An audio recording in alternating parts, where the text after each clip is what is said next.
โอเคตัวปิดแจ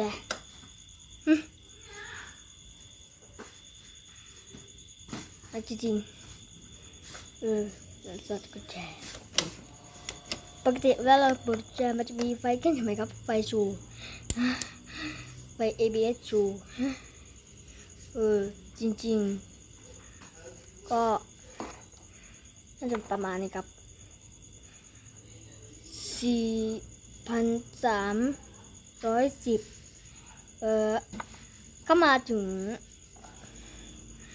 4,309.6อาจจะมีแค่Honda Civic โทรคุยกันตัวจริงๆมันรู้สึกแบบจริง